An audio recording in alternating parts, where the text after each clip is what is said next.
अस्सलामुअलैकुम सब स्टूडेंट्स को कॉन्सेप्ट लेक्चर हब में आप सबको वेलकम। आज हम क्लास 9 मैथ्स के चैप्टर 1 यानी रियल नंबर्स की एक्सरसाइज 1.2 का क्वेश्चन नंबर 1 सॉल्व करने जा रहे हैं। लेक्चर स्टार्ट करने से पहले आप सबसे एक छोटी सी रिक्वेस्ट है, प्लीज चैनल को सब्सक्राइब जरूर करें, इस वीडियो को लाइक कर दें, नीचे कमेंट्स में बताएं कि आपको लेक्चर कैसा लगा और हाँ, इसे अपने दोस्तों के साथ जरूर शेयर करें ताकि वो भी इससे फायदा उठा सकें। तो चलिए देखते हैं कि आज हम क्या क्या कवर करने वाले हैं। हमारा मेन गोल है एक्सरसाइज 1.2 के क्वेश्चन नंबर 1 को अच्छी तरह से मास्टर करना। इसके लिए हम पहले कुछ ज़रूरी कॉन्सेप्ट्स जैसे कि रैशनलाइजेशन और कॉन्जुगेट को समझेंगे। फिर हम क्वेश्चन के तीनों पार्ट्स को एक एक करके बिल्कुल स्टेप बाय स्टेप सॉल्व करेंगे। और आखिर में मैं आपको कुछ आम गलतियां और इम्पॉर्टेंट एग्जाम टिप्स भी बताऊंगी। सवाल को डायरेक्ट सॉल्व करने से पहले ये बहुत ज़रूरी है कि हम इसके पीछे जो बुनियादी तस्वुरात यानी जो मेन आइडियाज़ हैं उनको समझ लें। बिलीव मी, इससे आपको सवाल सॉल्व करना बहुत आसान लगेगा। तो सबसे पहला और सबसे इम्पॉर्टेंट कॉन्सेप्ट है रैशनलाइजेशन। ये क्या होता है? रैशनलाइजेशन एक प्रोसेस है जिसमें हम किसी फ्रैक्शन के डिनोमिनेटर यानी जो नीचे वाली वैल्यू होती है उसमें से रेडिकल साइन जैसे कि स्क्वायर रूट का निशान रूट उसको रिमूव करते हैं। ऐसा हम इसलिए करते हैं ताकि हमारा डिनोमिनेटर एक सिंपल रैशनल नंबर बन जाए और हमारा जवाब एक स्टैंडर्ड सिंप्लीफाइड फॉर्म में आए। अच्छा, अब दूसरा कॉन्सेप्ट है कॉन्जुगेट। ये तो बहुत ही सिंपल है। अगर आपके पास a प्लस रूट बी जैसी कोई वैल्यू है तो इसका कॉन्जुगेट होगा a माइनस रूट बी। इसका मतलब क्या हुआ? आपने सिर्फ दरमियान वाला साइन चेंज करना है। अगर प्लस है तो माइनस कर दें और अगर माइनस है तो प्लस कर दें। Simple right? और ये कॉन्जुगेट रैशनलाइजेशन की है। और ये है हमारा, कह सकते हैं, मैजिक फॉर्मूला इस पूरी एक्सरसाइज के लिए। a प्लस बी को जब a माइनस बी से मल्टीप्लाई करते हैं तो जवाब हमेशा a squared minus B squared आता है। आपको बस ये याद रखना है कि जब भी हम किसी नंबर को उसके कॉन्जुगेट से मल्टीप्लाई करते हैं तो यही फॉर्मूला लगता है। और इस फॉर्मूले की सबसे अच्छी बात यह है कि इसकी वजह से स्क्वायर रूट आसानी से खत्म हो जाता है। चलिए, अब हमने सारे इंपॉर्टेंट कॉन्सेप्ट्स तो समझ लिए हैं। I think we are ready. अब हम क्वेश्चन के पहले पार्ट को सॉल्व करना शुरू करते हैं। तो पार्ट 1 है, हमें इस एक्सप्रेशन के डिनोमिनेटर को रैशनलाइज करना है। 13 divided by 4 plus square root of 3। अब हम ये स्टेप लिखते हैं। सबसे पहला काम जो हमने करना है वो ये है कि हम डिनोमिनेटर के कॉन्जुगेट से न्यूमरेटर और डिनोमिनेटर यानी ऊपर और नीचे दोनों को मल्टीप्लाई करेंगे। यहाँ डिनोमिनेटर है 4 प्लस रूट 3, तो इसका कॉन्जुगेट क्या होगा? बिल्कुल सही, 4 माइनस रूट 3। तो हम 4 माइनस रूट 3 से ऊपर और नीचे मल्टीप्लाई कर रहे हैं। अब आइए डिनोमिनेटर को देखते हैं। यहाँ हमारे पास 4 प्लस रूट 3 मल्टीप्लाई हो रहा है 4 माइनस रूट 3 से। ये तो हमारे a plus B a minus B वाले फॉर्मूला की शेप है ना? तो यहाँ हमने वही फॉर्मूला अप्लाई किया है जिससे ये बन गया 4 का स्क्वायर माइनस स्क्वायर रूट 3 का स्क्वायर। और ऊपर न्यूमरेटर में 13 अभी 4 माइनस रूट 3 के साथ लिखा हुआ है। ओके, अगले स्टेप में हम इन स्क्वायर्स को सॉल्व करते हैं। 4 का स्क्वायर क्या होता है? 16। बिल्कुल ठीक। और जब हम स्क्वायर रूट 3 का स्क्वायर लेते हैं तो स्क्वायर और स्क्वायर रूट एक दूसरे को कैंसिल कर देते हैं और हमारे पास सिर्फ 3 बच जाता है।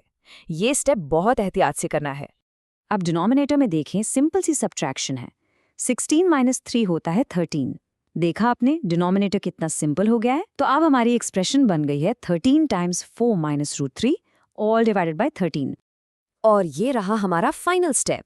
यहाँ आप साफ साफ देख सकते हैं कि ऊपर न्यूमरेटर में जो 13 है और नीचे डिनोमिनेटर में जो 13 है वो आपस में कैंसिल हो जाएंगे।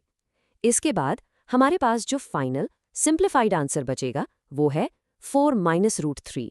और देखिए, इसके डिनोमिनेटर से स्क्वायर रूट बिल्कुल खत्म हो चुका है। चलिए, अब हम दूसरे पार्ट की तरफ चलते हैं।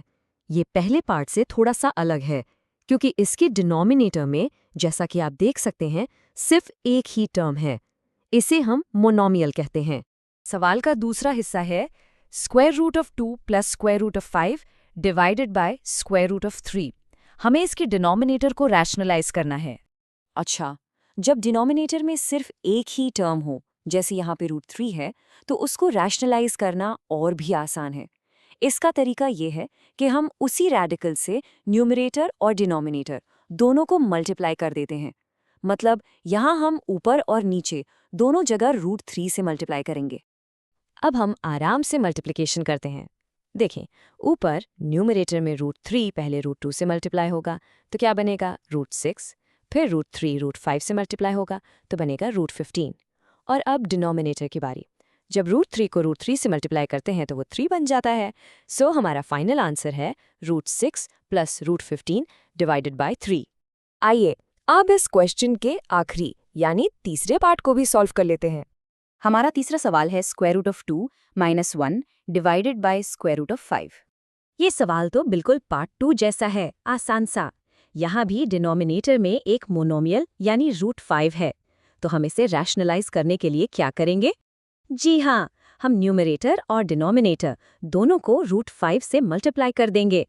चलिए अब फाइनल कैलकुलेशन करते हैं। न्यूमरेटर में √5 पहले √2 से मल्टीप्लाई होगा तो बनाएगा √10, फिर √5 जब -1 से मल्टीप्लाई होगा तो बनाएगा -√5, और डिनोमिनेटर में √5 को जब √5 से मल्टीप्लाई करते हैं तो वो 5 के बराबर होता है। तो हमारा आखिरी जवाब आ गया है √10 - √5 डिवाइडेड बाय 5। अच्छा, अब जबकि हमने सवाल हल कर लिया है, आइए कुछ ऐसी आम गलतियों पर नज़र डालते हैं जो स्टूडेंट्स अक्सर करते हैं, और साथ ही कुछ टिप्स देखते हैं ताकि आप एग्जाम में पूरे नंबर ले सकें।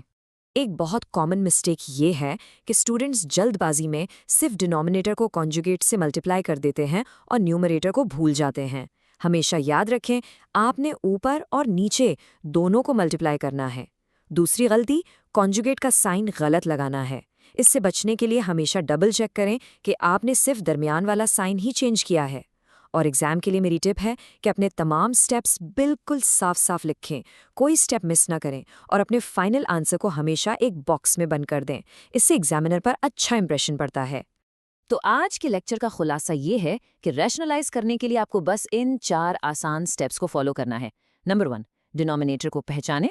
नंबर 2, उसका सही कॉन्जुगेट या रेडिकल ढूंढें। नंबर 3, ऊपर और नीचे दोनों को मल्टीप्लाई करें। और आखिरी स्टेप, एक्सप्रेशन को एहतियात से सिंप्लीफाई करें। याद रखिएगा, प्रैक्टिस मेक्स परफेक्ट। जितनी ज्यादा आप मश्क करेंगे उतने ही बेहतर होते जाएंगे। You've got this। Concept lecture hub के मजीद लेक्चर्स के लिए चैनल को सब्सक्राइब करना मत भूलिएगा। अपना बहुत ख्याल रखें। अल्लाह हाफिज।